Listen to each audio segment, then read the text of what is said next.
Según el Ministerio de Salud y Protección Social, en 2024 se diagnosticaron más de 20.000 nuevos casos de VIH en Colombia.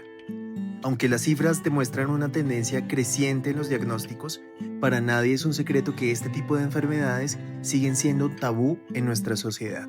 Creemos que sin dudas este es un tema que hay que poner sobre la mesa. Por eso, en esta oportunidad conversamos con Gilberto Méndez, un psicólogo y terapeuta experto en VIH que nos explicará todo lo que debemos saber al respecto, porque informarnos es el primer paso para que juntos podamos derrumbar los estigmas y evolucionar como sociedad. Bienvenidos a un nuevo episodio de Aprendiendo a Vivir, este espacio donde seguimos explorando historias de vida de personajes inspiradores y hoy venimos con un invitado muy especial, un gran amigo, Gilberto, bienvenido. Gracias, gracias y para mí es un gusto y un placer inmenso estar acá. Bueno, no, muchísimas gracias a ti por poner tu tiempo y tu conocimiento a disposición. Cuéntanos en qué trabajas. Bueno, desde hace casi 10 años, un poquito más de 10 años, como psicólogo, como psicoterapeuta también, y pues me he dedicado durante mucho tiempo a la atención de alteraciones afectivas y de pensamiento en el adulto, específicamente en temas relacionados con la sexualidad, con infecciones de transmisión sexual, acompañando también a personas que viven o conviven con VIH, en terapia de pareja también, en todo lo que concierne al mundo emocional del ser humano. Ok, o sea, se podría decir entonces que eres psicólogo con un enfoque Sí, en temas de género y sexualidad, sí, ¿verdad? sí, y VIH VIH, específicamente. ok. ¿Cómo empezaste a trabajar con el tema del VIH? Cuando yo vivía en Venezuela, Ujú, de Caracas, soy de Caracas, ok, Venezuela, recuerdo que cuando estaba haciendo el pregrado, por ahí como en el segundo semestre más o menos, nos llevaron a un centro de atención de personas con VIH, pues allá, ¿ok? Y bueno, fue como el primer acercamiento. En un primer momento no veía como la importancia de tener un enfoque específico en el acompañamiento de personas viviendo con VIH. Sin embargo, quedé como con la inquietud de por qué dedicarse exclusivamente al trabajo con este tipo de diagnóstico o personas con este diagnóstico, ¿no? Luego llegué a Colombia hace 10 años aproximadamente y mi primera oportunidad fue ser psicólogo de una fundación que tiene más de 30 años acá en Colombia, que atiende a personas viviendo con VIH. Entonces allí comencé a tener unos acercamientos mucho más profundos que ya traía desde esta formación de pregrado y comencé a darme cuenta que acompañar a personas con el diagnóstico era un desafío, pero además que se ha convertido como en el sentido y el propósito de mi vida, ¿no? Pues porque me he dado cuenta que el diagnóstico es como la punta del iceberg, que debajo de eso hay mucho componente social, mucho componente familiar, muchas historias personales que a partir del diagnóstico pues se van desencadenando, a veces de una forma saludable, otras veces de una forma no tan saludable, y entender que trae muchas etiquetas, ¿ok?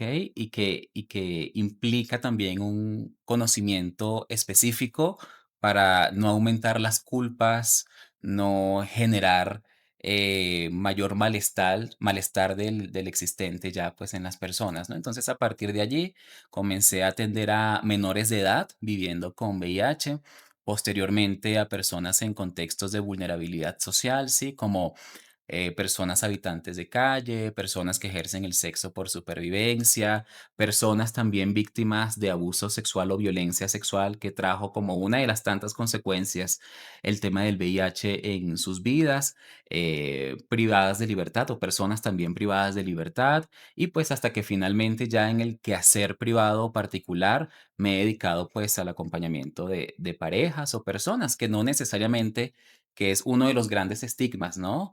Que no necesariamente pertenecen a los contextos o a los colectivos sociales en contexto de vulnerabilidad social, sino que simplemente, pues el diagnóstico llegó a la vida y quieren aprender a gestionarlo de la mejor forma.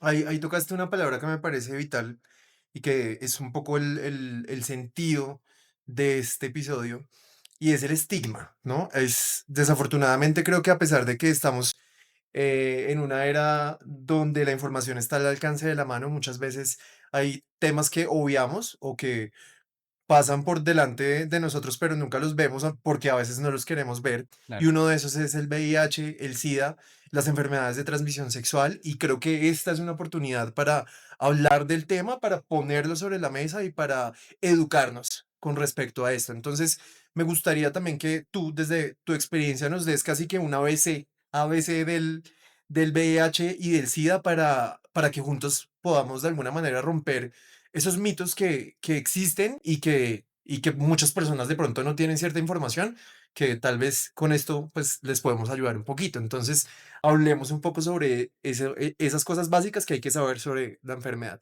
Muy bien.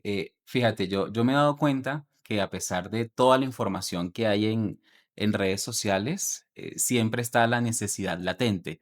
Yo creo que lo primero no es usar el VIH y el SIDA socialmente como sinónimos porque ahí viene la confusión, ¿no? Entonces pensamos que el VIH es igual al SIDA, ¿no? Entonces, pues es el VIH que ocasionalmente puede generar SIDA.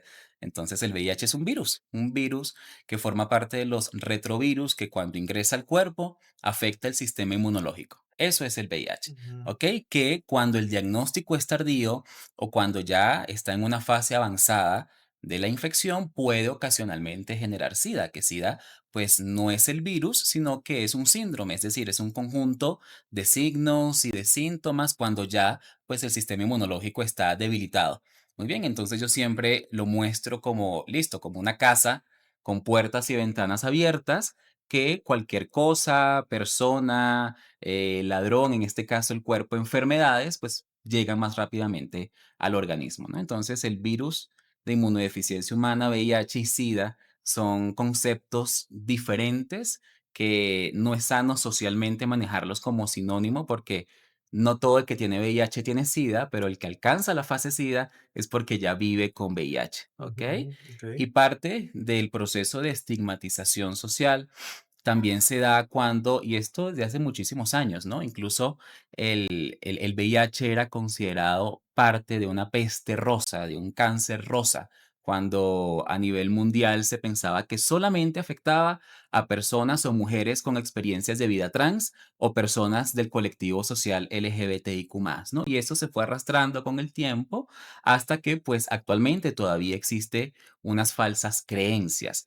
¿Como cuáles? Por ejemplo, un tema que es muy importante que las personas puedan tener en cuenta, que tiene que ver con las vías de transmisión, ¿sí? Que son 3. Muy bien, la sexual, que es casi que la mayoría de las transmisiones, por encima del 98% según algunas estadísticas. La materno-fetal o la vía vertical, que es de madre a hijo, O sea, ¿ok? una madre que convive con VIH y tiene un hijo. Muy bien, es decir, que lo puede transmitir antes, durante o después del parto. Muy bien, ya sería la segunda vía de transmisión y la tercera vía es por la vía pues sanguínea. Sí, básicamente cuando se comparten jeringas, hace muchos años cuando se realizaban donaciones de sangre y pues no se aplicaban los filtros de protección correspondientes y pues se generaba la transmisión del virus o, por ejemplo, cuando hay o se comparten jeringas, personas que se inyectan sustancias psicoactivas, ¿ok? Pero hoy es una realidad que la vía sexual, pues, es la de mayor transmisión. Muy bien, y por eso está tan estigmatizado, porque hablar de sexo no es fácil, Claro. ¿ok? Claro, sí, Hablar de estamos en una sociedad sexualidad, donde es mucho más fácil hablar de muchas cosas, pero no de la intimidad, ¿no? Que además es súper paradójico porque, claro, sí, sí podemos hablar de sexo, porque lo claro, vivimos, lo vivo todo el tiempo con mis amigos, por ejemplo, sí es muy fácil hablar de sexo, pero no es tan fácil tener una conversación como de, marica, me quiero ir a hacer una prueba de VIH. O sea, por ejemplo, yo siendo un hombre gay con sí, 32 años, muy pocas veces en la vida me he sentado a tener una conversación honesta con mis amigos para hablar y decir, venga, usted se ha hecho una prueba de VIH o de alguna ITS sabes, como que siento que podemos hablar abiertamente de sexo, pero no de los riesgos, no de salud, no de eventualmente, no sé, un amigo está pasando por una etapa de diagnóstico y no sabe cómo manejarlo porque exteriorizarlo no es fácil por claro. ese tabú. Claro, y porque además no hablamos del tema porque pensamos que solamente le pasa a la trabajadora sexual o solamente le pasa al que folla con 10 manes. Al promiscuo. Sí, ¿sí? Al promiscuo, o solamente le pasa al que se inyecta sustancias psicoactivas, o solamente le pasa al hombre que tiene sexo con otros hombres, pareciera que no le pasa a la mujer ama de casa que está casada felizmente, pero que bueno, ella es tranquila o está tranquila con su vida sexual, pero ella no conoce la vida sexual de su pareja, ¿ok? O se piensa que no le puede dar aparentemente a una persona profesional o una persona socialmente exitosa, ¿sí? Es decir, lo hemos encapsulado en grupos sociales históricamente marginados. Entonces, eso también es importante y forma parte de este ABC de VIH en el cual reconocemos que toda persona sexualmente activa, pues estamos vulnerables a cualquier infección de transmisión sexual, ¿ok? Y además de eso, también en ese ABC, importante conocer cómo no se transmite, ¿no? Porque si hablamos de que es por vía sexual, por o de vía vertical, materno-fetal, o a través de la transmisión sanguínea, pues no todos los fluidos corporales transmiten el VIH. Ujú, claro. ¿A qué me refiero? Solamente lo transmite la sangre, el semen, el líquido preseminal, los fluidos vaginales y la leche materna. Es decir, no se transmite por saliva, no se transmite por sudor, no se transmite por orines, ¿sí? No se transmite por heces tampoco. Muy bien, entonces eso es importante. Y el mecanismo de transmisión es muy simple. Es decir, un fluido corporal, sangre, semen, líquido preseminal, fluidos vaginales y leche materna, más una puerta de entrada, es decir, alguna membrana o mucosa. Es decir, si en este momento tuviéramos frente a nosotros una persona con VIH y esa persona se corta y yo agarro su sangre y me la paso por el brazo, pues no va a pasar nada, porque no hay ni membranas ni mucosas. En cambio, si esa persona no está en tratamiento y yo agarro su sangre y me la paso por la cara, pues obviamente va a ocurrir la transmisión, porque a través de las membranas oculares ocurre la transmisión, Claro, o ¿ok? una herida abierta, O una herida abierta, o una herida en la exactamente. boca, por ejemplo, también. Abierta, ¿ok? Ujú. Porque la transmisión por sexo oral es muy bajita, está por debajo del 0,2%, pero no hablamos de una ausencia de riesgo. Entonces, tener conocimiento de que hay unos fluidos corporales que no transmiten el virus es bastante importante para no generar conductas de discriminación, por ejemplo, en la familia, ¿no? No es necesario darle un plato a la persona que vive con VIH exclusivo, ¿no? No es necesario darle un baño completo a la persona que vive con VIH. No es necesario tomar esas prácticas de protección tan extremas, porque siempre y cuando no se compartan jeringas o no se tenga sexo con esa persona, pues no hay ningún riesgo. ¿Ok? Incluso si se tuviera sexo con esa persona y la persona está en tratamiento, pues tampoco ocurriría ningún riesgo. Claro, Que eso ya a lo eso vamos a iba. hablar. Una cosa es entonces también una persona que, pues, puede que tenga el virus o Ajá, conviva con el virus, pero no lo sepa. Y otra cosa es una persona que lo sepa y que está en tratamiento, ¿no? ¿Cuál es la diferencia? Y me gustaría que ahí entremos a hablar sobre indetectable igual no transmisible. ajá, correcto, muy bien. Y además de eso, de la indetectabilidad, y la intransmisibilidad, es un tema de proyecto de vida y ya vamos para allá, porque una persona que está en tratamiento, que vive con VIH y está en tratamiento, la carga viral puede bajar tanto que las pruebas de laboratorio no son capaces de identificar la concentración de virus en la sangre. A esto se llama carga viral indetectable, ¿ok? Y automáticamente, y hay mucha evidencia científica, estudios a nivel histórico que nos han dicho, bueno, una persona que esté con carga viral indetectable no transmite el virus por vía sexual. Es decir, si una persona está en tratamiento, que es una de las metas, evidentemente, de los países, de los profesionales de la salud mental, si una persona está en tratamiento, está indetectable, puede mantener relaciones sexuales sin protección y no transmitir el virus. Y esto es clave para un proyecto de vida en familia. ¿Qué quiere decir? Que mamá o papá viviendo con VIH puede tener hijos sin VIH, incluso cuando ambos tengan sexo sin protección para poder llegar a la fecundación. Entonces, esto cambia un poco la narrativa porque socialmente se cree, incluso la persona recién diagnosticada dice, no, es que no voy a poder tener familia nunca, no, sí puedes tenerla, incluso para que ocurra la fecundación, la reproducción, puedes tener sexo sin condón con tu pareja para que esté embarazada y ya se toman los protocolos. Por ejemplo, que el parto no puede ser por vía vaginal, sino que necesariamente debe ser por cesárea, justamente por lo que estamos hablando. Por el canal vaginal existe la sangre de mamá que puede estar en contacto con membranas o mucosas y ocurre la transmisión. Por lo tanto, el VIH no es hereditario, es transmisible, ¿ok? Porque papá no va a transmitir el virus al hijo. En dado caso, papá se lo transmitiría a mamá y mamá al hijo, Guau. ¿ok? Pero eso ya actualmente y afortunadamente hay una realidad muy, muy linda que dice, bueno, los casos de transmisión de madres o de padres a hijos es prácticamente nula. Entonces Wow. comenzamos a reconocer que una persona con VIH puede tener familia, puede llevar a cabo su proyecto de vida, puede tener pareja y muchas otras cosas que a veces como que las vemos sesgadas por todas estas falsas creencias que giran en torno a eso. Claro, yo siento que es una enfermedad que desafortunadamente tiene tanto estigma y carga con tanto peso que lo sé por experiencias cercanas, que muchas veces recibir el diagnóstico de usted es VIH positivo puede ser un sinónimo de se le acabó la vida, se le acabó el mundo, usted ya no va a poder volver a tener cuando realmente en simplificándolo, pues, en términos, es tan sencillo como hacerse chequeos periódicamente muy juicioso y tomarse una pastilla al día, ¿no? Sí. Es más, eso es lo que tengo entendido, pues, desde mi experiencia. Sí, sí, por ahí va, por ahí va, por ahí va el tema. Y fíjate que acabas de decir algo que muchas veces forma parte de la creencia, ¿no? La persona no es VIH positivo porque la persona no es el virus, la Okey. persona vive con VIH.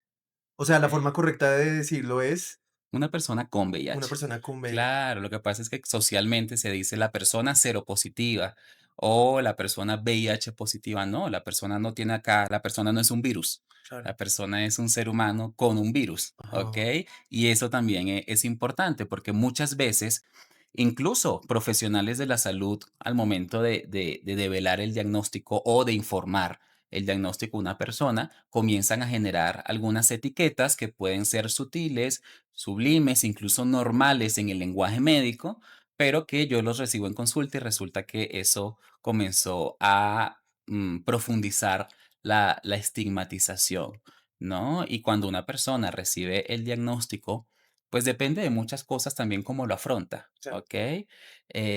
Primero, pues la respuesta emocional no es única para todo el mundo. No, yo he visto respuestas emocionales como granos de arena en la playa. O sea, hay quien lo toma bien, hay quien grita, hay quien llora, hay quien llama, hay quien entra en shock, ¿sí? Hay quien se ríe, hay quien ya lo esperaba, ¿ok? Hay quien lo evade durante muchos años, hay quienes entran en obsesiones, es decir, pensar de manera pues obsesivo repetitiva, patológica, ¿ok? Sobre el diagnóstico. Hay quienes reaccionan de manera compulsiva, es decir, comienzan a hacerse muchas pruebas, incluso antes del diagnóstico, porque esto también pasa cuando la persona siente o cualquier ser humano o algunas personas sienten que están en riesgo de adquirir el virus, ¿ok? Están en riesgo de infección, pueden caer en un patrón conductual compulsivo de hacerse, no sé, 20 pruebas en 10 días, cuando ya médicamente está descartado. Sí, entonces las respuestas emocionales son completamente diferentes, completamente diferentes. Esto se puede asociar mucho como a los procesos o algunas etapas del duelo que no son lineales, sino que la persona puede o no puede estar, pero puede ser una explicación. Recordemos que el duelo no es simplemente frente a la muerte física, sino la percepción de pérdida. Y en este caso hay muchas personas que perciben como perdido su proyecto de vida luego de un diagnóstico. O hay personas que perciben perdida su salud, su bienestar o su sexualidad o el disfrute pleno de su sexualidad. Entonces, la respuesta emocional es muy parecida a un duelo. Entonces, se puede entrar en negación si esto no me pasa a mí porque yo tengo a mi esposo solamente o a mi esposa solamente, ¿ok? O esto no me pasa a mí porque yo no soy gay. O esto no me pasa a mí porque yo no me inyecto sustancias psicoactivas. O se equivocó el laboratorio y van saltando de laboratorio en laboratorio. ¿Sí? ¿Por qué? Estamos en negación. ¿Ok? Uno. Dos, puede llegar la ira, la rabia. Entonces la persona comienza a pelear con sí misma, con Dios, con la vida, con el médico, con el enfermero, con el celador, con la pareja, con la mamá, con el presidente del país, con todo el mundo, porque es una forma de afrontar naturalmente, en principio, pues esta percepción de duelo frente al diagnóstico, ¿ok? Posiblemente también puede estar en una etapa de profunda tristeza, de tristeza sostenida, donde ya el impulso no es desde la rabia hacia otros, ni hacia sí mismo o sí misma, sino que comienza como esa nostalgia de, bueno, ¿ahora qué va a hacer? Pero no es una mirada tan impulsiva como la rabia, ¿ok? Ya luego puede venir una parte de negociación, es decir, bueno, tengo VIH, pero bueno, tal vez es una pastilla diaria, como lo puede tomar un diabético, ¿ok? O un hipertenso. Comienza a negociar la persona entre sus propias necesidades y sus propios estados emocionales, ¿ok? Bueno, yo no quisiera decirle esto a nadie, pero tal vez se lo digo a mis mejores amigos, ¿sí? Entonces, ahí existe una negociación. Y finalmente puede llegar la aceptación. Ok, bueno, una cosa es el virus y otra cosa soy yo. Ok, no tengo por qué identificarme como socialmente se identifica a las personas que viven con la infección. Esto no es lineal, repito, tampoco las personas deben pasar por todas estas fases, pero es un modelo explicativo. Muy bien, cuando decía que hay personas que incluso ya esperan el diagnóstico, es porque son conscientes que tuvieron una exposición al virus, una conducta de riesgo, y dicen, bueno, no me cuidé, de esa o en esa relación sexual y bueno, sé que me expuse a cualquier infección de transmisión. Entonces, claro, reciben la noticia de que viven con VIH y ya lo que preguntan es, bueno, ¿qué tengo que hacer? ¿Sí? Entonces son formas de afrontar completamente distintas y depende de muchos factores, Camilo. Es decir, depende primero de las creencias previas que tengamos con respecto al VIH. Claro. Sí, si estamos en desinformación absoluta, obviamente es como si a mí me dijeran que detrás de alguna puerta hay un león. Yo voy a sentir miedo, pánico y ni siquiera me voy a querer acercar a esa puerta porque, claro, si la paso, acaba con mi vida. ¿Ok? Eso por una parte. Sí, el miedo a lo desconocido también es una conducta o es una situación que va de alguna manera a condicionar mi respuesta emocional. Dos, si de pronto yo conocí o tengo una historia cercana de alguien que vivió o vive con VIH y está sufriendo, entonces, claro, también lo voy a tomar como parte de mi realidad. ¿Ok?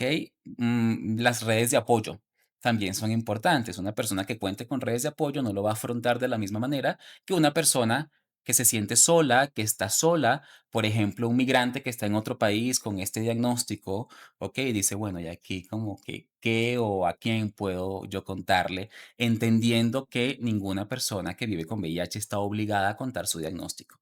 Muy bien, Ok, eso es súper eh, importante también es súper resaltarlo. importante, claro. A nivel psicológico, siempre va a ser mejor contar y tener unas redes de apoyo, ¿ok? Pero no están obligados. Legalmente, moralmente, psicológicamente, nadie está obligado a contar su diagnóstico por VIH, ¿ok? Entonces son situaciones y características, pues, que van condicionando toda esa respuesta emocional, ¿no? Las habilidades de resiliencia, la información con respecto al VIH, qué tanto se adaptan o no a esas nuevas formas de cuidarse a sí mismo, cómo vive su sexualidad, en qué momento de la etapa de su vida fue recibido el diagnóstico. Es decir, una persona que recibe el diagnóstico 2 días antes de su matrimonio no va a responder de la misma forma que una persona soltera, por ejemplo. ¿Sí? O una persona que tiene a su mamita enferma o tiene a su pareja enferma o está pasando una crisis económica, no va a responder de la misma forma que una persona que venía con todas las áreas de su vida, pues bien. Sí, entonces también el momento del diagnóstico y la fase de la infección. No es lo mismo que una persona sea diagnosticada cuando está asintomática, porque el virus del VIH no tiene síntomas, es asintomático, ¿ok? A una persona que de pronto ya está en fase SIDA, que fase SIDA no es la etapa final. La fase SIDA no es una etapa mortal necesariamente. La fase SIDA no es una etapa la peor, la catastrófica, no, simplemente SIDA es tu sistema inmunológico está debilitado. Hay que ponerle cuidado para que salgas de la fase SIDA. Entonces, del SIDA sí se puede salir, SIDA aunque siempre. traduce síndrome. Síndrome de inmunodeficiencia adquirida. Ok, Ajá, entonces sí se sale de la fase SIDA. ¿Ok? Pero la persona va a seguir viviendo con VIH. Es un estadio. ok, o sea, Muy una bien. persona están en fase en fase SIDA, SIDA, ajá, puede salir de la fase salir con SIDA, el uso correcto de sus medicamento, antirretrovirales, se ajá, llaman, correcto, medicamentos, obviamente con todas las indicaciones médicas pertinentes, sí, puede pasar ya a estar en un estado de VIH solamente VIH, claro, y puede ujú. incluso llegar a ser indetectable. Muy bien, porque el SIDA no está caracterizado básicamente por la carga viral, sino por algo que se llaman linfocitos CD4, que son esos linfocitos o esos, no son microorganismos, sino que son una parte del sistema inmunológico. Eso es lo que determina el SIDA, ¿ok? Cuando una persona está por debajo de 200 CD4, ¿ok? Se habla que está en fase SIDA. Muy bien, pero una persona sale de fase SIDA y Que ya básicamente, sigue a grosso teniendo modo, no sé VIH. si estoy diciendo lo correcto, pero tú me corriges, son los CD4 vienen siendo como el nivel de defensas Algo que así. tiene tu cuerpo, ¿cierto? Muy Si bien, estás muy por bien. debajo de 200 pues ya estás en fase SIDA y ahí es como, Ajá. es un problema muy serio Sí, hay que porque, tener en cuenta que, bueno, que el cuerpo está más vulnerable ajá, a otras infecciones, enfermedades o lo que llamamos también enfermedades resultantes, ok, pero no es una sentencia. ok. Nada de Y eso de es ahí para sentencia. arriba, ¿cuántos son los CD4 después de una persona normal o una persona, bueno, no, lo dije mal, corrección, de una persona, digamos, que no convive con VIH? Okey. Cuál es esa medida normal de CD4 o no existe? Sí existe por temas como de autocuidado, ¿sí? Y de lo que se espera. Digamos que aumentar los CD4 que forma parte del sistema inmunológico es mucho más lento que bajar la carga viral, ¿ok? Yo he conocido personas con CD4 en 2, 3, es decir, que no tienen prácticamente nada de su sistema inmunológico, pero que luego han salido de ese estadio SIDA, ¿ok? Una persona puede tener 800, 1000, 2000, 1500, 3000 CD4 que serían, pues, maravillosamente bien.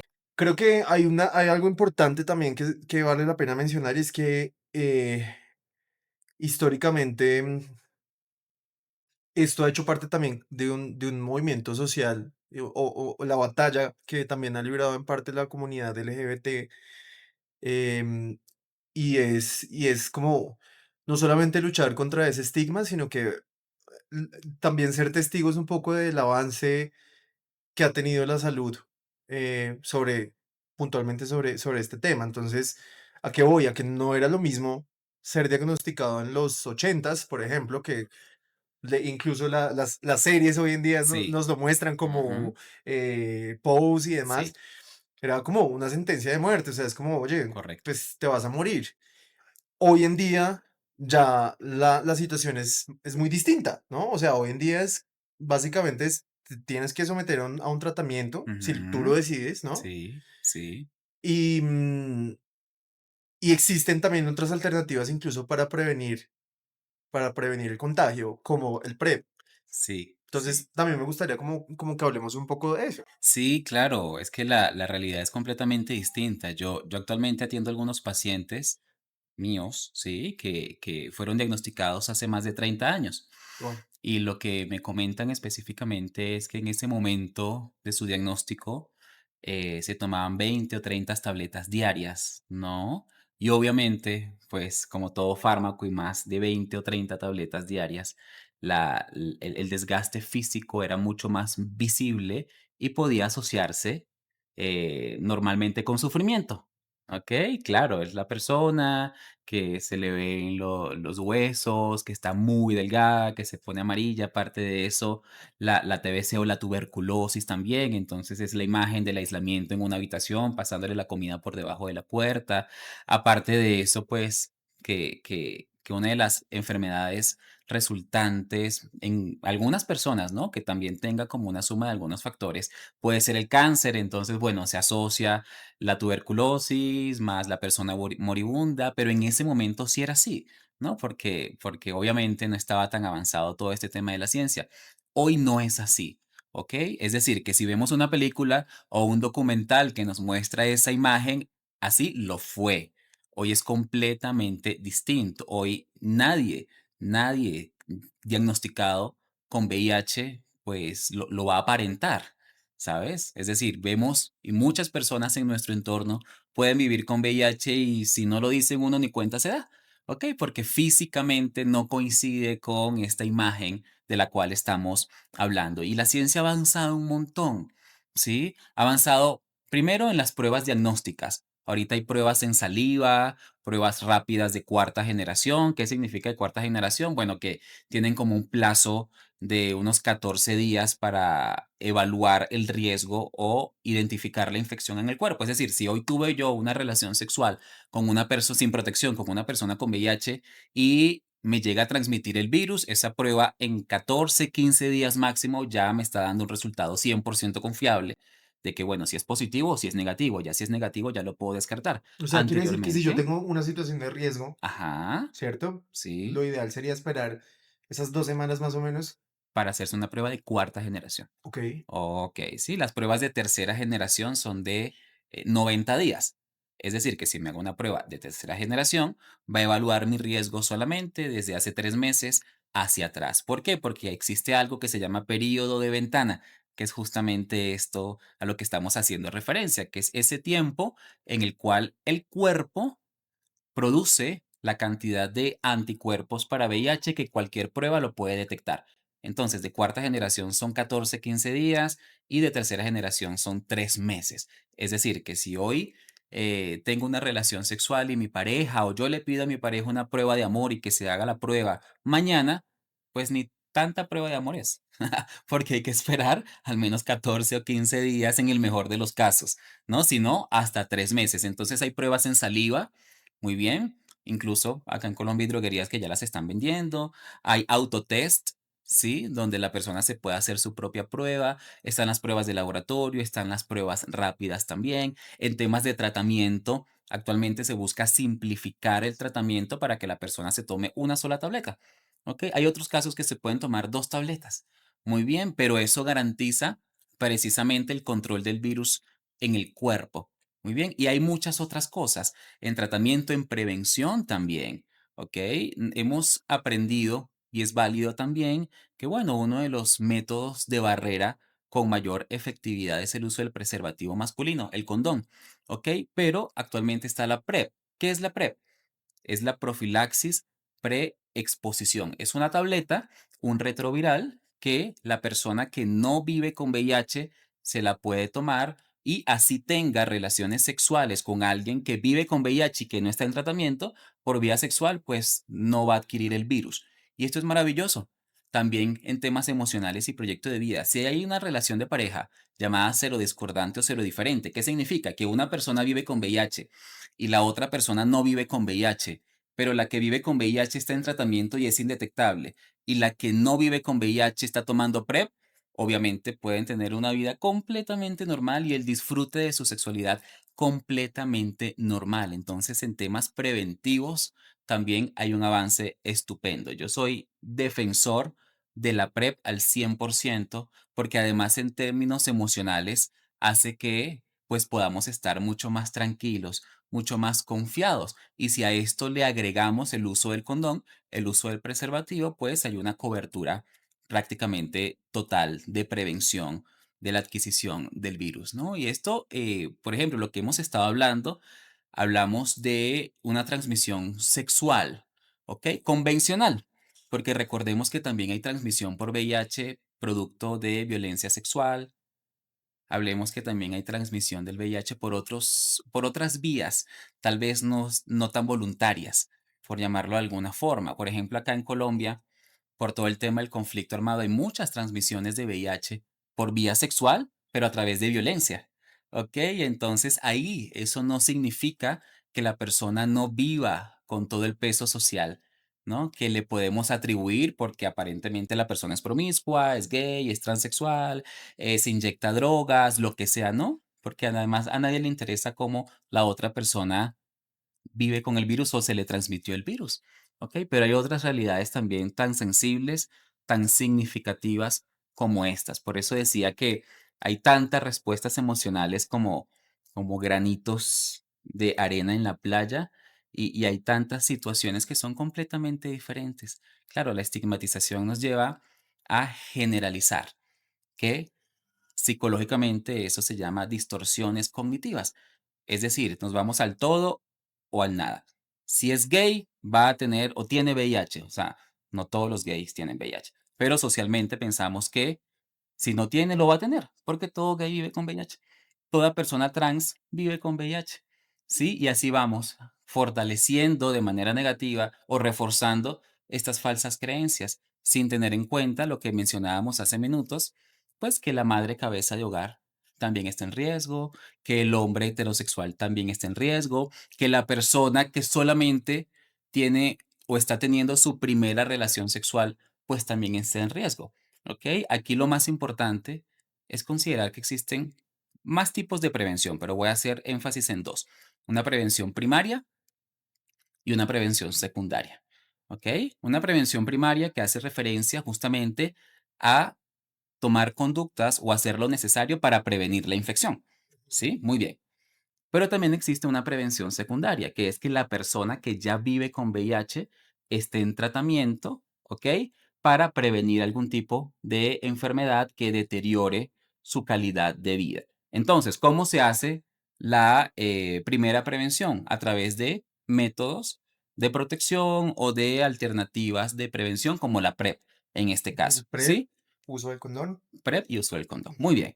¿Y la prevención secundaria cómo es? Ay, bueno, Gilberto, me dicen, es que sabes que yo no soy muy amigo del condón, tampoco de la PrEP. Ah, bueno, entonces hazte pruebas para que exista un diagnóstico temprano, si es que llegas a adquirir el diagnóstico y puedas también tú estar mucho más tranquilo de que no lo transmites y que tampoco te vas a llegar a enfermar. Entonces, hablar de esos dos tipos de transmisión también es válido y forma parte de conductas de autocuidado. Aquí hay algo súper importante y es, claro, el tema de la prevención y me parece como pertinente también decirlo y es que pues, la PrEP no funciona para prevenir el contagio de VIH, pero no protege de las demás infecciones de transmisión sexual, ¿no? Y eso es súper importante porque puede que alguien por ahí de repente diga, Claro, ah, bueno, me estoy tomando mi pastillita de PrEP súper juiciosa, pero no me no me va pasa a contagiar nada. de nada.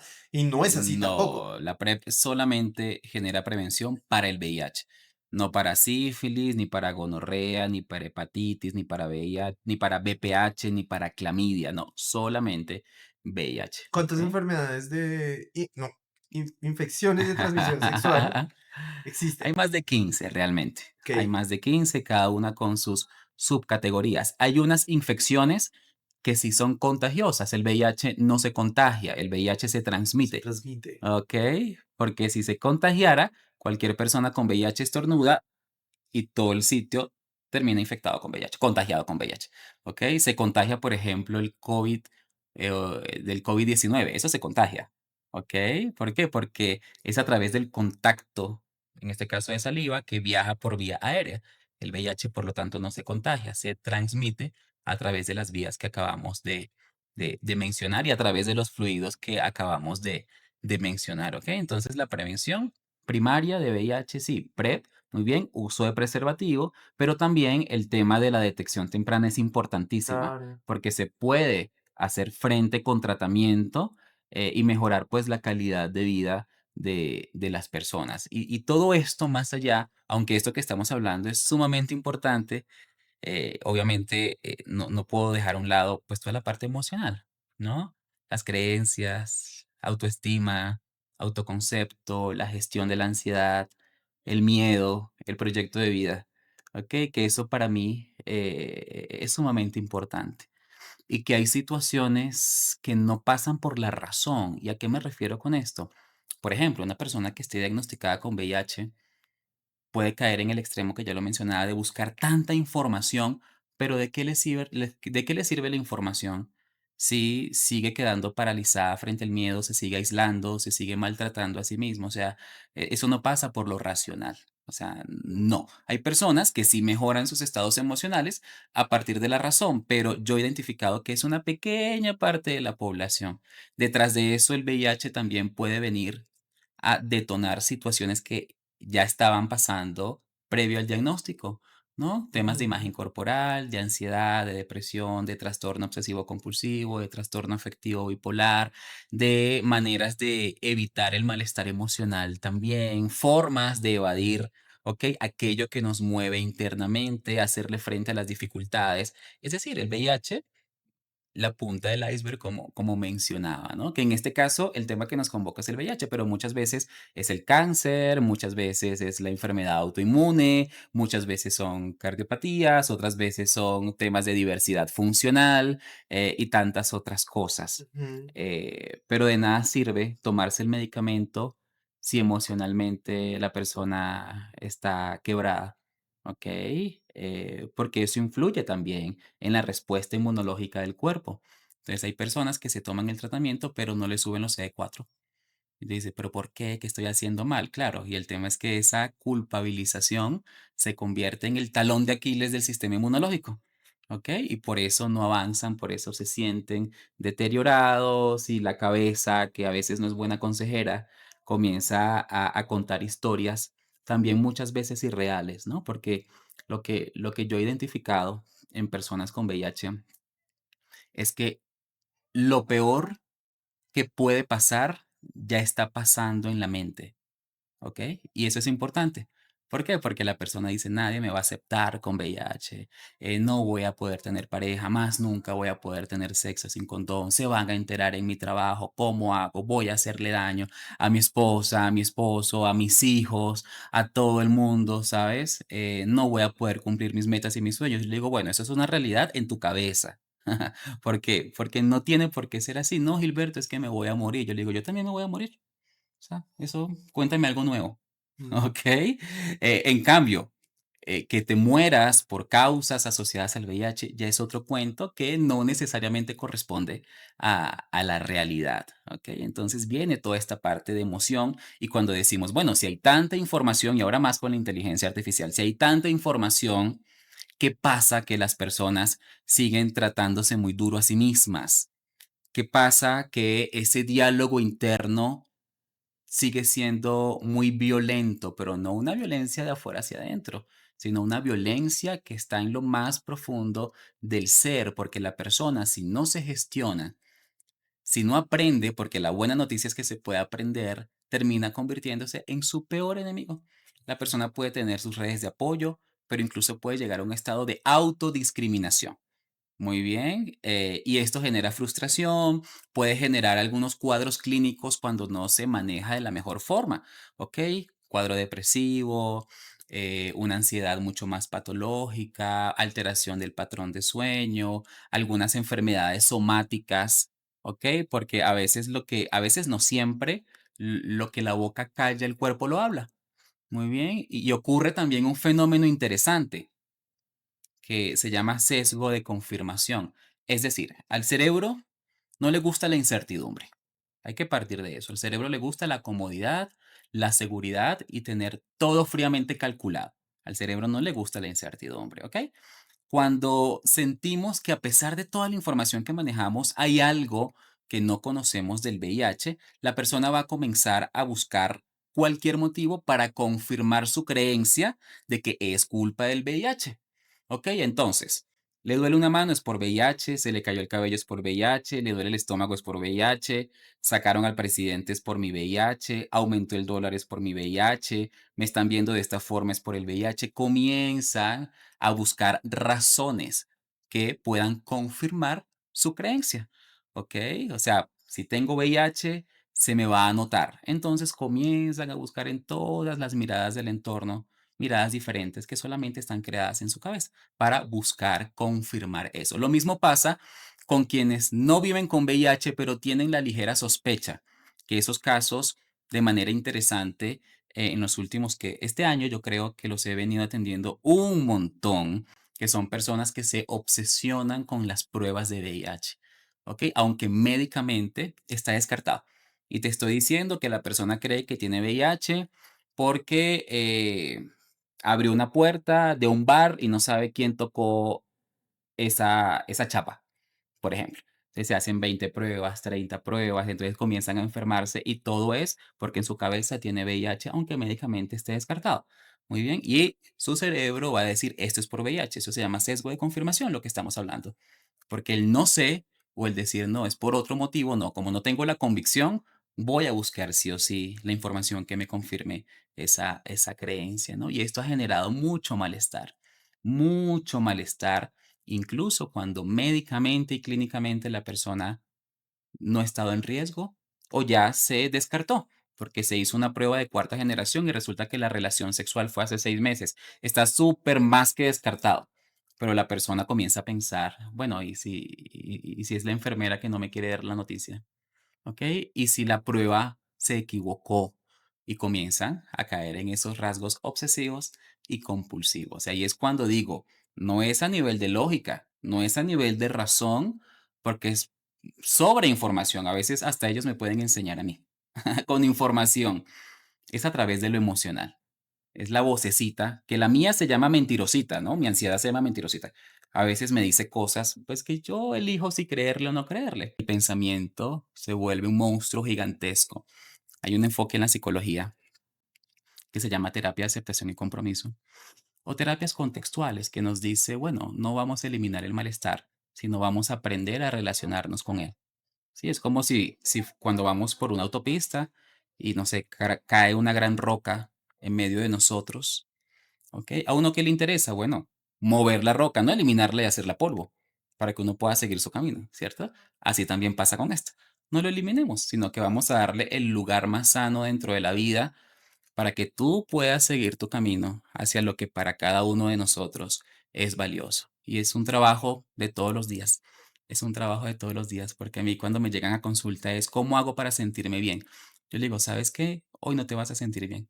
Es más, hoy te voy a incomodar. ¿Cómo así si yo vengo para sentirme bien? No, porque hay que aprender también a lidiar con la incomodidad y a no salir corriendo, ¿ok? Que también me ha tocado en mi vida, pues aprenderlo.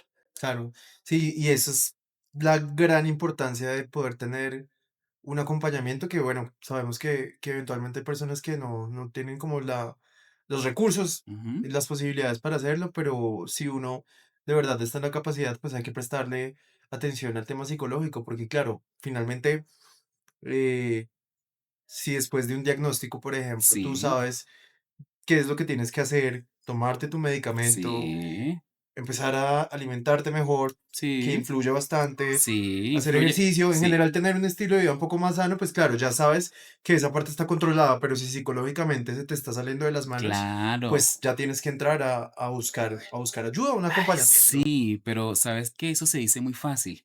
Claro, claro. ¿Sabes por qué se dice muy fácil? Porque le tememos a las emociones desagradables. Ujú, Primero, que creemos que hay emociones buenas y emociones malas, y no es así, ¿ok? No hay emociones buenas ni malas. Hay emociones agradables y desagradables, que es otra cosa.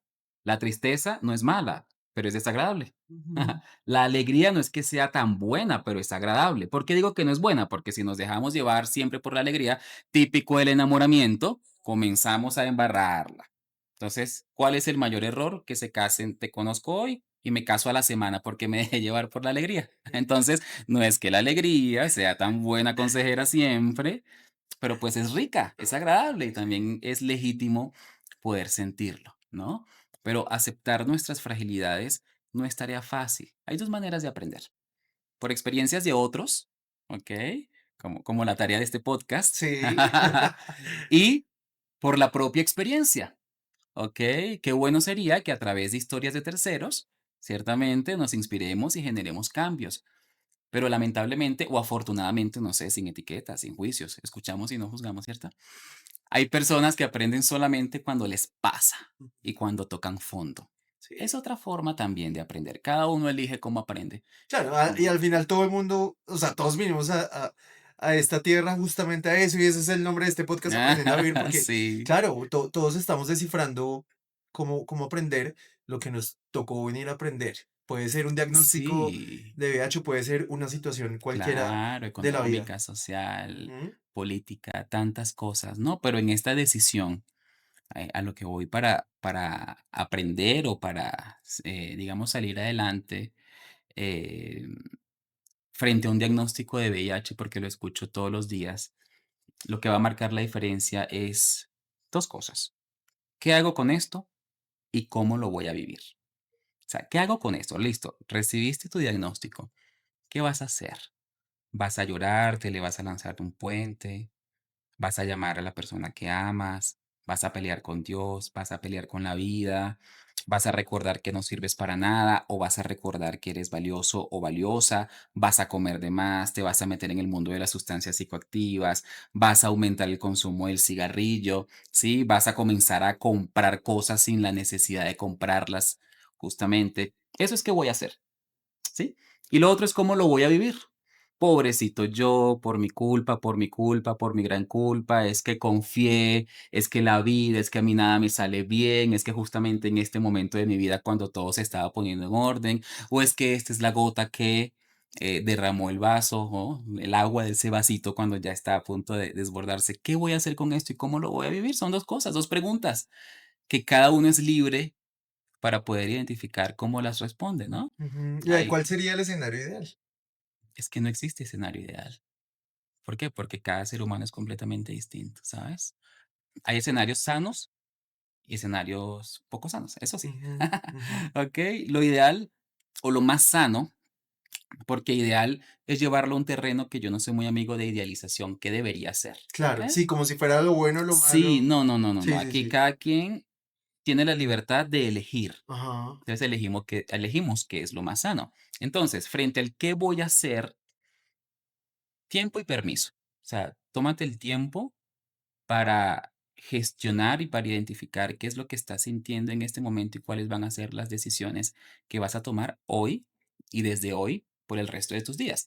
Son decisiones de autocuidado, son decisiones de buscar al infectólogo justamente y comenzar todo el protocolo de atención, es la decisión de buscar acompañamiento en salud mental, o es la decisión de evadir tu malestar emocional cayendo en excesos. Es una decisión, Ujú. ¿ok? Y lo otro es cómo lo voy a vivir. No podemos pasar la vida evadiendo aquello que nos incomoda, porque lo que no explota, implota. ¿Qué quiere decir eso? Es decir, lo que no sacamos implota dentro de nosotros y es peor. Si no, ese es el complejo del volcán que se va acumulando, pasa con todo. Con las parejas lo veo siempre todos los días de mi vida. ¿Ok? Y pasa también en vínculos completamente individuales. Vamos acumulando tantas cosas por temor a que las cosas se salgan de control que terminamos descontrolándonos nosotros. ¿Ok? Porque cuando ese volcán hace erupción, pues no es que va a sembrar los mejores escenarios ni los mejores paisajes, ¿no? Entonces es el tiempo y el permiso. Me permito sentir tristeza, me permito sentir rabia, me permito sentir inseguridad, me permito sentir frustración. ¿Y qué es permitirme sentir? Permitirme sentir, primero es identificar qué es lo que estoy sintiendo, ¿no? Y hay personas que están desconectadas. Yo le pregunto a cualquier persona, bueno, ¿y cómo te sientes con esta situación? Ay, es que yo siento, Gilberto, que todo fue por mi culpa y que las cosas no debieron pasar como tenían que pasar. No, eso es lo que piensas, que sientes, ¿ok? Y ahí cambiamos la narrativa. Ay, no sé, me siento mal o me siento bien. No, ¿qué es lo que sientes? Vamos a ampliar ese vocabulario emocional para llevar a palabras qué es realmente lo que sentimos y en qué parte de tu cuerpo está. Hay personas que sienten la culpa en los hombros, la frustración en el estómago, ¿ok? Cargar con responsabilidades que no le corresponden en los pies, ¿sí? La frustración en el corazón o en la parte de acá de la garganta cuando son palabras no dichas, por ejemplo, ¿sí? O alteraciones de los ojos o de la visión también. En definitiva, hay emociones que se sienten en el cuerpo. Eso es, ¿qué hago con esto? ¿Ok? Me detengo, identifico qué es lo que siento, identifico que no soy el diagnóstico, yo no soy el VIH, como la persona con ansiedad, Ujú. ¿sí? Yo le pregunto, bueno, vamos a describir a la ansiedad. Bueno, la ansiedad es apresurada, le gustan resultados rápidos, le gusta tener todo bajo control, le comienza a pensar en los peores escenarios, comienza a estar hipervigilante, su cuerpo está aquí y su cabeza está en otro lado. Ok, esa es la ansiedad. ¿Y ahora quién eres tú? La persona queda desnuda porque ha pasado tantos años que eso se llama fusión cognitiva. Comienzan a identificarse con las características de aquello que les genera malestar. Entonces, no, ¿quién eres tú? Listo, ya me hablaste de la ansiedad. Muy bien. Entonces, ¿quién eres tú? En tu esencia. En tu esencia, ¿no? La gente no sabe qué responder Ujú. porque llevan mucho tiempo identificándose con estas características. Y en terapia o el proceso emocional tiene que ver con, bueno, listo, socialmente, ¿cómo está visto el VIH? Y ahí comienzan, ¿no? que son grupos discriminados, marginados, son los que contaminan, son los sucios, los promiscuos, los culpables, los que merecen el infierno. Ok, eso listo, son etiquetas del VIH. Muy bien. ¿Quién eres tú? ¿Te quieres identificar con eso? ¿Ok? ¿O quieres identificarte con otras cosas que te acerquen a lo que para ti es valioso? Y ahí comenzamos a tejer un camino completamente distinto, no desde la negación del malestar, porque esto se afronta con miedo, esto se afronta con frustración, esto se afronta con temores racionales e irracionales, pero se afronta, no se enfrenta, porque los enfrentamientos traen ganadores y perdedores, y aquí no buscamos que existan ni ganadores ni perdedores, simplemente el integrar toda esta experiencia en la vida y ser conscientes que esta no es una sentencia de sufrimiento y que en la vida, a todos los seres humanos, no solamente en el contexto del VIH, y lo decía Víctor Frankl, que es el padre de la logoterapia, que es la terapia centrada en el sentido. Es un man, un psiquiatra que estuvo por allá en algunos campos de concentración al borde de la muerte todos los días y que encontró un sentido a su sufrimiento. Y él decía, en la vida nos pueden robar cualquier cosa. Nos pueden robar la esperanza, nos pueden robar la casa, nos pueden robar plata, nos pueden robar la salud, nos pueden robar las oportunidades, nos pueden robar cualquier cosa, pero lo único que al ser humano no le pueden quitar es que en su libertad de elegir decida con qué actitud afronta aquello que le sucede. Ujú. Es decir, afuera se puede estar cayendo el mundo y va a tener un impacto. No vamos a romantizar ni la pobreza, ni las faltas de oportunidades, ni la violencia. Eso no lo vamos a romantizar y obviamente estoy en contra de eso, ¿ok? Pero a pesar de eso, lo único que no te pueden robar es con qué actitud lo asumo, ¿ok? La actitud de evadir tu malestar o la actitud de hacerle frente a pesar de lo incómodo que pueda ser, ¿ok? ¿Por qué lo hablo con tanta convicción? Porque esto que te estoy diciendo más allá de los libros y la teoría, pues, la vida también me ha puesto a decir, bueno, bueno, usted está predicando esto, ¿cierto? Muy lindo. Okey. Vamos a ponerle situaciones de vida en las cuales pongas en práctica todo eso que le dices a tus pacientes, en tu fundación, en los medios de comunicación, en tu programa de radio, bueno, a ver qué tan coherente eres, ¿no? Sí hay caminos, realmente, para poder mejorar la compasión con uno mismo en cualquier contexto, en VIH, en situaciones desafortunadas. Hay caminos para encontrar una reconciliación consigo mismo, porque a veces la peor batalla está acá, obviamente, ¿no? Y el peor enemigo es uno mismo, ¿ok? No es la persona que te mira feo ni la persona que te mira bonito, no, sino que tanto te identificas con esa expresión que estás de alguna forma percibiendo, ¿sí? Entonces ha sido como que un camino bien interesante, este acompañar a quienes viven con cualquier ITS, cualquier infección de transmisión sexual, específicamente el VIH, con quienes tengo una cercanía, pues porque también he tenido personas cercanas con el diagnóstico que no han sabido manejarlo, ¿ok? Que me hubiera encantado poderles conversar de estos temas en su momento, pero que bueno, también van dejando aprendizajes y experiencias inspiradoras y por eso pues estamos acá llevando este mensaje, porque no es solamente el VIH es un diagnóstico, es todo lo que está detrás de eso desde lo social, lo cognitivo, lo conductual, lo emocional y lo espiritual, que nada tiene que ver con religiosidad, sino es esa capacidad de trascender, ¿ok? Y de encontrar un sentido, el para qué de todo esto. En su momento, en su tempo, hay dos palabras que se parecen. Tiempo de reloj y tempo, que es el momento perfecto para hacer las cosas y que depende del ritmo de cada persona. Okey, yo no le voy a decir a una persona recién diagnosticada: bueno, entonces vamos a agradecer que estás viva". No, no lo voy a hacer. Okey, bueno, pero vamos a agradecer que solamente tienes VIH, no tienes nada más, no tienes cáncer, ¿okey? Pues tampoco, tampoco le voy a decir: "Vamos a ver la parte buena de todo esto", tampoco, en ese momento no tiene nada bueno, la vida es injusta, es algo completamente negro oscuro y está bien en ese momento. Ya. Pero me he dado cuenta que con el tiempo y el proceso de afrontamiento que estamos hablando, la persona va encontrando sus propias respuestas. Yo no lo llevo a romantizar absolutamente nada, porque a veces la vida es injusta, sí. La vida es fea, sí. La vida es mala, sí, okey, pero listo, ¿qué hago yo con eso y cómo lo voy a vivir? En cada episodio son ustedes quienes nos envían sus preguntas para conocer y profundizar un poco más en la vida y las historias de nuestros invitados. Y hoy no podía ser la excepción, así que vamos con la pregunta. ¿Qué le dirías a una persona que enfrentó o está enfrentando un diagnóstico de VIH, pero no tiene una red de apoyo? Lo primero que le diría es que la ausencia de esa red de apoyo no significa realmente que no exista, ¿ok? ¿Qué quiero decir con esto? Que a veces no es la familia, a veces no son los amigos, a veces no es el entorno más cercano, pero que la persona si siente que no tiene esa red de apoyo la puede construir, ¿ok? A través de fundaciones, organizaciones, profesionales de la salud mental, psicoterapeutas también, psicólogos clínicos, podemos ser esa red de apoyo. Muy bien, la ausencia de red de apoyo no significa que la persona no sea capaz de afrontar su diagnóstico, ¿de acuerdo?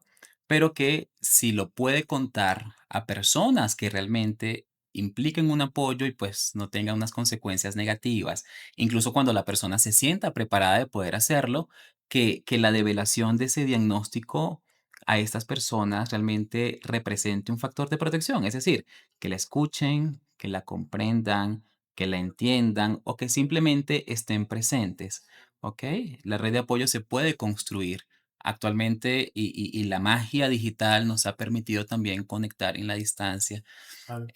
pero que se sienta capaz de sobrellevarlo, indistintamente el tiempo de diagnóstico, las condiciones externas, que las redes son importantes, pero que si no existen, también puede ser capaz de afrontar la situación. Fíjate que empezamos hablando de un tema puntual, ¿no? Que es el VIH y empezamos a hablar de como de las implicaciones psicológicas que puede tener para una persona. Pero al mismo tiempo creo que esto resulta siendo transversal, ¿no? O sea, no solamente es una persona que tiene VIH quien necesita un acompañamiento psicológico, sino que son cosas que pueden pasar por mil razones o mil detonantes en la vida, puede ser trabajo, pareja, lo que sea. Entonces, creo que este es el momento también como de profundizar un poco más en eso para entender desde tu perspectiva como psicólogo, cuáles pueden ser, por ejemplo, esas señales para una persona, para que una persona identifique que algo está sucediendo, ¿no? ¿Cuáles son esas señales para yo decir, pues pucha, creo que algo está pasando en mi vida y de repente es el momento de levantar la mano y pedir ayuda? Es importante tener en cuenta como y es un resumen bastante arduo que me ha tocado hacer para expresar que cualquier cosa que te genere infelicidad es motivo suficiente para buscar ayuda. Ok, En primer lugar, cualquier cosa, ¿ok? Que puede que para otras personas no represente algo incómodo, no interfiera en su vida. Si para ti y para las personas que nos están viendo hay algo que realmente lo hace infeliz, es motivo suficiente, ¿ok? Eso a nivel general. Ahora, vamos a pasearnos por las dimensiones del ser humano bio, psico, socio, espiritual. ¿Ok? Entonces vamos. En sintomatología o en características que llamen la atención o que la persona puede identificar que si la vive, es importante que busque ayuda o busque nuevas formas de tener miradas distintas para hacerle frente a esa situación. Entonces, pues está la parte biológica. Si combinamos lo biológico con lo emocional, pues cuando hay una persona que, por ejemplo, duerme demasiado, o una persona que no duerme nada, o una persona que duerme y tiene frecuentemente pesadillas, o persona que duerme y se levanta más cansada de lo que debería estar. Esa dimensión biológica, pues también es una señal de que, bueno, algo está ocurriendo, claro. ¿sí? Pero ya es una dimensión mucho más biomédica. ¿Ok? Pero el insomnio está relacionado muchas veces con alteraciones emocionales. Entonces, la parte biológica por allí. Nos vamos a centrar en este momento en la parte psicológica cuando comienzo a perder el sentido de vida, Ujú. cuando comienzo a cuestionar si vale la pena seguir viviendo, cuando me paro frente al espejo y odio lo que veo o no me gusta lo que veo, sin buscar perfecciones, sin duda, ¿ok? Cuando comienzo a cuestionar mis capacidades, ¿de acuerdo? Cuando comienzo a cuestionar mis talentos, cuando pierdo interés en aquellas actividades que anteriormente me eran satisfactorias y placenteras, ¿ok? Cuando comienzo también a tener autoverbalizaciones, como no sirvo, como no soy capaz, como no voy a poder con esto, es una situación, la vida me odia, todo lo que tiene que ver a nivel de pensamiento que nos confronta con algunas situaciones y con la vida, es una señal de que es importante buscar ayuda y acompañamiento. Ahora vamos a lo conductual también en esta dimensión psicológica. Cuando comienzo a tener conductas o a hacer cosas que aunque yo sé que me hacen daño, no puedo dejar de hacerlas. Ujú, ok. Y aplica para todo, para comida, para sustancias, para actividad deportiva, porque a veces la actividad deportiva también se convierte en un Claro. enemigo para evadir algunas y muchas Pues situaciones. como dice el Sí. dicho popular, todo en exceso es malo también. Por supuesto, ¿ok? Cuando a nivel conductual comienzo, no sé, a autoagredirme, a agredir a otros también, cuando comienzo o cuando tengo esa impulsividad, cuando me vuelvo muy irritable, ¿sí? Cuando pierdo el interés justamente de estas actividades que eran placenteras, pero además de eso y de forma mucho más específica, cuando ya no me quiero levantar de la cama, cuando siento que mi cabeza va mucho más rápido que mi cuerpo, son indicadores de buscar ayuda. Vamos biológico, psicológico, vamos con lo social, ¿ok? Lo social tiene que ver cuando se van deteriorando mis vínculos con otros, cuando ya todo es un problema, cuando ya no quiero expresarme genuinamente o mis malestares o alegría con otras personas, cuando comienzo a llevar toda la virtualidad también actualmente es una señal de alarma, ¿ok? Es un síntoma importante.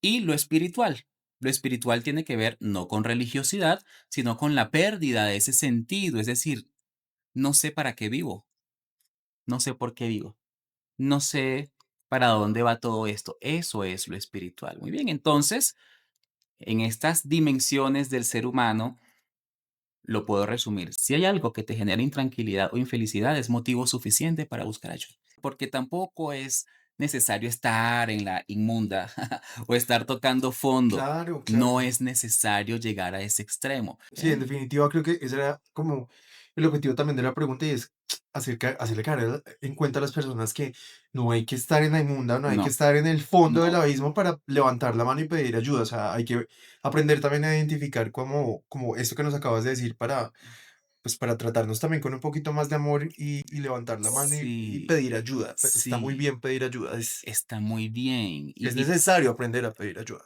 Correcto. Es necesario aprender y reconocer que pedir ayuda es un acto de profunda valentía, que pedir ayuda es un acto y es un síntoma de mucha fortaleza, contrario a lo que se cree, que llorar está bien en su justa medida, que la tristeza, sentirnos tristes, está bien en su justa medida, si eso nos impulsa a cambiar lo que hacemos para acercarnos a lo que para cada uno de nosotros es valioso. Bueno, ahora me gustaría entender desde tu perspectiva como ser humano. ¿Qué has aprendido a raíz de todo este proceso? Pues creo que es mucho, seguramente no va a ser una respuesta tan fácil, pero ¿qué es lo más bonito que te ha dejado a ti tu trayectoria como psicólogo y haber trabajado también Ajá. con estas poblaciones? Sí, pues para mí, a estas alturas de mi vida lo tengo muy claro. ¿Ok? Antes posiblemente como que no, ¿ok? Y además con todas esas falsas creencias de que el psicólogo o yo tengo que sabérmelas todas, de que solamente soy valioso si soy productivo, de que necesito hacerlo perfecto para sentirme bien, ¿sabes? Yo creo que esta experiencia profesional me ha llevado, yo diría que en los últimos 2 años, el último año con mayor intensidad, a reconocer que hay cargas que no puedo llevar solo. Y eso no me resta valor como persona ni como profesional. A comprender que si no lo hago bien, también es legítimo y es válido Claro. a entender que sentir o hacer ese viaje de la mente al corazón también es importante, ¿no? Y bueno, aunque no es el tema que nos convoca en otro momento, podríamos conversar justamente de cómo llegué a un trastorno de la conducta alimentaria, que nadie lo sabe, que es primera vez que lo digo. Gracias por la Ok, confianza. pero que también es importante, ¿no? Y cómo hacemos para hacerle frente a todo esto. Ujú. En ese episodio, ¿tú cómo hiciste para manejarlo? ¿Encontraste ayuda? Sí, por supuesto, sin duda. Tocar fondo, ese fue el camino que yo elegí. por más historias que escuché a diario en el consultorio, pues yo elegí el camino de la tortura, ¿no? Que es tocar fondo, ¿ok? Y aprender a resignificarlo, ¿no? Trabajar con un equipo interdisciplinario de psiquiatra, psicólogo, nutricionista, trabajador social, terapia ocupacional, estar de forma semi-intensiva en una clínica de rehabilitación de trastornos de la conducta alimentaria también, pues es importantísimo, ¿no? Pues ya ahora lo puedo hablar tranquilamente, pero antes pues no me lo permitía porque qué va a decir la gente, Claro, ¿no? claro. Y yo creo que esa experiencia me ha permitido acercarme más a la humanidad y a yo decir, bueno, yo puedo entender lo que se siente estar al otro lado del escritorio también, ¿no? Cuando, cuando hay palabras que no salen, cuando cuesta escuchar precisamente lo feo y lo duro que uno se pueda estar tratando o reconocer, ¿sabes qué? Me estoy enloqueciendo con esto porque ya se escapa el control, díganme qué hago. O en caso contrario, querer resultados inmediatos también. O otra que nos pasa mucho a todos, que es llevar toda la razón. Es que en mi cabeza, Camilo, yo sabía de dónde venía, hacia dónde iba, sus desencadenantes, sus detonantes, la prevalencia, las estrategias clínicas, todo me lo sabía. ¿Ok? Pero pues eso no es que sirvió de mucho realmente, porque llevar toda la razón y no hacer ese viaje de la mente al corazón, lo que es una estrategia de protección, ¿no? Un mecanismo de defensa. Cuando decidí decir, bueno, me voy a sentar para sentirme. Es lo que yo le digo a la gente, siéntate y siéntete. Una práctica del mindfulness, que es realmente el comienzo de evaluar. Y esto es una práctica maravillosa y lo pongo mucho también, lo saco a relucir y enseño, ya siendo instructor de mindfulness, a decir, bueno, esto que siento es válido y ya, no me opongo, ¿ok? Esto que siento lo veo sin juicio y esto no me identifica. Comienzo a verlo como olas del mar, como las emisoras de radio, como las nubes en el cielo. Es un pensamiento. ¿Ok? Con cuál me engancho y con cuál no. Es un pensamiento, ¿no? Y bueno, ya detrás de todo esto, la relación con la alimentación, la relación con el cuerpo, la gestión de la culpa, el control de los impulsos, el no evadir muchas situaciones, porque ya después de la alimentación, como que el síntoma sale por otros lados y era fan de esas plataformas de compra, ¿no? Que además te bombardean un montón con descuentos a cada segundo. Y terminaba comprando cosas que, pues, que no necesitaba justamente, pero el inconveniente era que no sabía gestionar esa emoción incómoda, ¿ok? O no tener la atención plena realmente. Y bueno, todo esto tiene unos antecedentes, una historia interesante, pero creo que me ha humanizado mucho más, Ujú. ¿ok? Un montón. Claro, Entender que eso no nos hace débiles claro. y que podemos tener toda la información en nuestra cabeza, pero llevarlo a la práctica es un desafío personal y es una elección desde la libertad, porque a veces demandamos mucha libertad, pero cuando se nos da la libertad salimos corriendo. ¿Ok? Entonces hacerle frente a lo que nos duele o hacerle frente a lo que me duele, hablando ya en primera persona, fuera de etiquetas profesionales, reconocer que hay cargas que no puedo llevar solo o no sé llevar solo y está bien pedir ayuda, entender que la autocompasión es hablarme como si esto que me estuviera pasando le estuviera pasando a una persona que amo o que admiro profundamente, ¿le diría exactamente esto que me estoy diciendo a mí? Pues no, seguramente no. ¿No? Entonces, eso también como que lo aprendí. Entonces, ha sido unos últimos años, unos últimos meses también de encontrar equilibrio, ¿no? Y esto me llevó al sentido de mi vida, que lo resumo en dos frases, ¿no? El sanar para servir y servir para sanar, ¿no? Entendí que para poder ayudar a otros, aunque es un camino terapéutico de hace mucho tiempo que ya vengo recorriendo y que todavía asisto, necesitaba yo reconciliarme con mis propias heridas Claro. y saber que era estar del otro lado.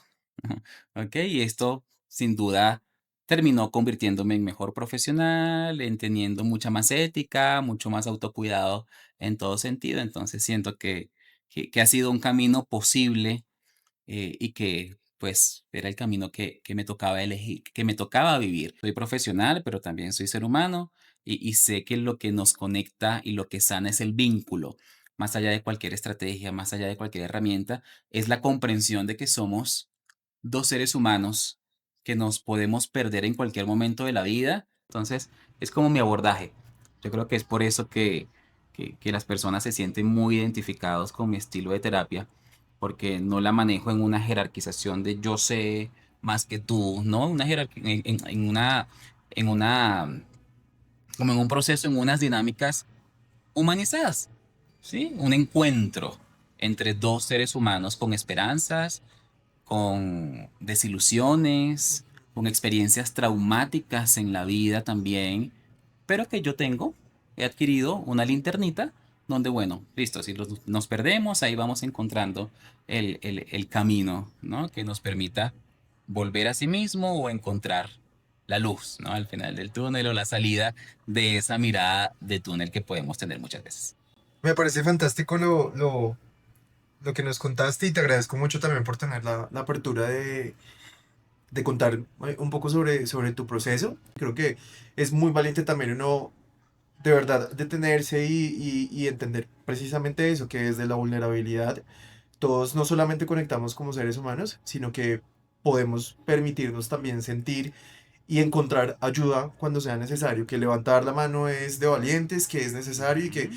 todos estamos en el derecho y en la necesidad de hacerlo. Claro, y yo me di cuenta de esto, justamente esto, mis pacientes no lo saben, pero yo lo aprendí de ellos, ¿no? Cuando acudían a mí y yo decía: "Ah, este man tan formado, con todos los estudios del mundo, lo que le ha costado pedir ayuda, pero ha sido capaz". Y bueno, y ya hacemos terapia y pues ya sale adelante y eso quedó como una historia en su vida, ¿no? Y decía así, militares, médicos, políticos, gente muy famosa que tengo como paciente. Yo digo, mira, ok, ¿por qué no hacerlo en algún momento? O sea, ¿y por qué yo no? Sí, Sí, y claro, eso comenzó en algún momento a generar una incongruencia muy grande, ¿no? Alineado a mis valores. Entonces decía, bueno, hablo de esto, además genera un impacto importantísimo, ¿no? Porque afortunadamente las personas que vienen a terapia conmigo pues encuentran, ¿no? Un camino sano y de bienestar para afrontar su relación, tanto las parejas como las personas individuales. Y decía, bueno, entonces si sirve, llegó el momento de pues aplicarlo también en ese camino de retorno. Claro, cuando yo estoy frente a mi terapeuta, o frente al médico, psiquiatra o frente a quien sea, a mí se me olvida que soy psicólogo, pero ha sido un proceso humanamente bien, como es el nombre de la conferencia que acabo de lanzar, justamente para generar estos acercamientos y que yo digo, bueno, entonces vamos a hablar de esto, vamos a hablar de esto, vamos a hablar de lo que implica ser humano, de lo que implica ser humanamente bien, que no es una perfección ni un estado permanente de alegría, sino entender que, como dice la canción, las nubes grises también forman parte del paisaje, ¿no? ok, Y que no está mal sentirnos vulnerables. Entonces ya siento que realmente a estas alturas de mi vida, hablando de estos temas de manera tan naturalizadas, tan normalizadas, comienzo a crear y a creer también en unos puentes más consolidados para acompañar a otros. Entonces, por eso sanar para servir, primero, y servir para sanar, porque es un camino que en lo particular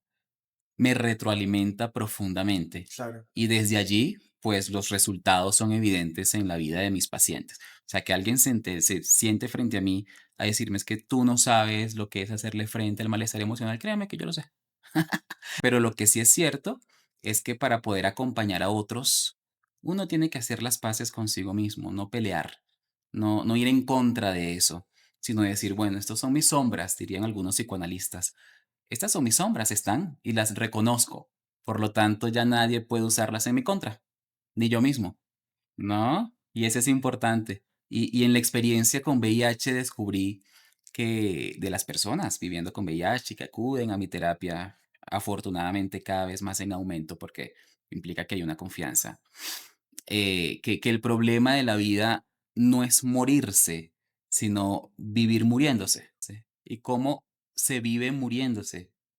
Cuando luchamos con nosotros mismos o en contra de nosotros mismos, cuando le damos más peso a lo social que a lo personal, cuando le creemos a nuestra cabeza todo lo que nos dice, eso es vivir muriéndose. Lo bueno de esto es que podemos reconocer que ya somos personas adultas y podemos cambiar aquello que nos hace infelices, pero también reconocer que no es suficiente quedarnos en la aceptación, sino que es necesario comprometernos con aquello que nos acerca a lo que para cada uno de nosotros es valioso.